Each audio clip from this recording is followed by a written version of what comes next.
Sou o professor Chico e hoje vamos discutir aceleração vetorial. A grandeza aceleração, de uma forma geral, busca medir o quanto varia a velocidade. Dizer aceleração vetorial, a gente vai estar interessado em verificar como a velocidade varia em módulo e direção. Ou seja, velocidade é um vetor. Se a velocidade é um vetor, ela pode variar não só o seu valor. Quando a direção da velocidade está variando, temos também uma aceleração. Ou seja, a aceleração vetorial busca medir o quanto está variando do vetor velocidade, o módulo e a sua direção. O vetor velocidade pode variar em módulo e direção. Olha, quando a velocidade está variando em módulo, quando o valor da velocidade está mudando ao longo do tempo, a gente fala que temos uma aceleração que faz essa medida.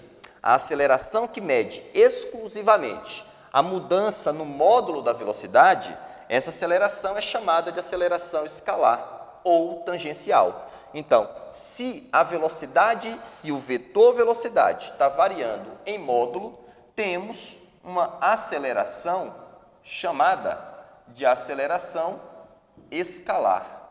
Essa aceleração escalar também é conhecida como aceleração tangencial.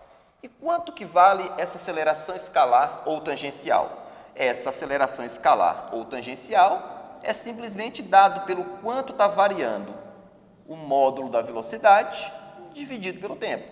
A aceleração dada dessa forma é chamada de aceleração escalar ou tangencial. Para representar aqui a tangencial, vou colocar um T como subíndice aqui. O vetor velocidade também pode variar em direção. Ou seja, por exemplo, quando um corpo faz uma curva, quando um carro está fazendo uma curva, o vetor velocidade continuamente está mudando a direção. Então, quando o vetor velocidade muda de direção, nós temos uma aceleração que é responsável por fazer essa medida. E essa aceleração que mede exclusivamente a mudança na direção do vetor velocidade, essa aceleração é chamada de aceleração centrípeta. Então, a aceleração chamada de aceleração centrípeta, ela mede exclusivamente centrípeta. Ela mede exclusivamente a mudança na direção do vetor velocidade. A aceleração centrípeta só aparece nos movimentos curvilíneos, nos movimentos circulares. Apenas nos movimentos circulares, o vetor velocidade muda de direção. No movimento retilíneo, o vetor velocidade não muda de direção. No movimento retilíneo, essa aceleração centrípeta não existe. Ela é igual a zero. E quanto equivale essa aceleração centrípeta? Essa aceleração centrípeta é calculada da seguinte forma. A aceleração centrípeta você calcula pegando o valor da velocidade elevando ao quadrado, dividindo por R.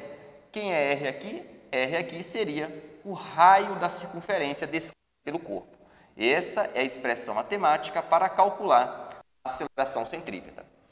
Outro detalhe importante que você tem de saber obrigatoriamente nesse assunto é fazer a representação desses vetores. Ou seja, eu tenho de saber representar a aceleração tangencial, tenho de saber representar a aceleração centrípeta, para que então chegamos na aceleração vetorial. Observem bem a minha ilustração.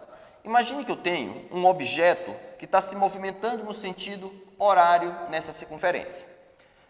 Como é que eu represento para esse objeto o vetor velocidade? O vetor velocidade é sempre representado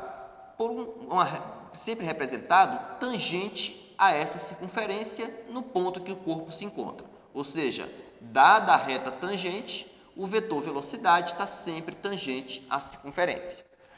Como eu represento para aquele corpo a aceleração tangencial?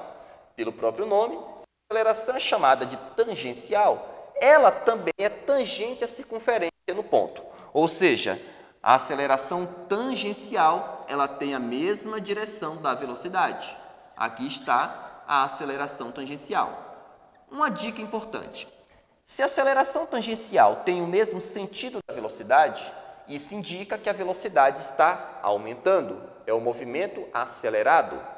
Se a aceleração tangencial, por sua vez, tiver sentido contrário à velocidade, significa que a velocidade está diminuindo. O movimento é chamado de movimento retardado. Então, na minha ilustração, estamos supondo que a velocidade esteja aumentando. A aceleração centrípeta é representada sempre por um vetor apontando para o centro da circunferência. Ou seja, na circunferência dada, o vetor aceleração centrípeta tem sempre a direção do centro. E, no caso mais completo, eu tenho as duas acelerações. Quem seria a aceleração total? A aceleração total é a soma dessas duas. Só que aqui eu estou somando dois vetores. Observem bem que, pela regra do paralelogramo, ao somar esses dois vetores, esse vetor que soma a aceleração tangencial com a aceleração centrípeta é o vetor aceleração total. Essa aceleração total é a aceleração vetorial, ou seja, a aceleração vetorial é a soma da aceleração tangencial com a aceleração centrípeta. Se você quer relacionar os módulos desses vetores, observem que esses três vetores compõem um triângulo retângulo. Compondo um triângulo retângulo, a relação entre os módulos se dá pelo teorema de Pitágoras, ou seja, a hipotenusa ao quadrado, que é a aceleração total, é um lado ao quadrado, que é a aceleração tangencial, mais o outro lado ao quadrado, que é a aceleração centrípeta. Aqui seria a relação entre os módulos. Então, busque fazer bastante exercícios para você conseguir diferenciar essas acelerações. Essa foi a dica de hoje. Muito obrigado a todos e até a próxima aula.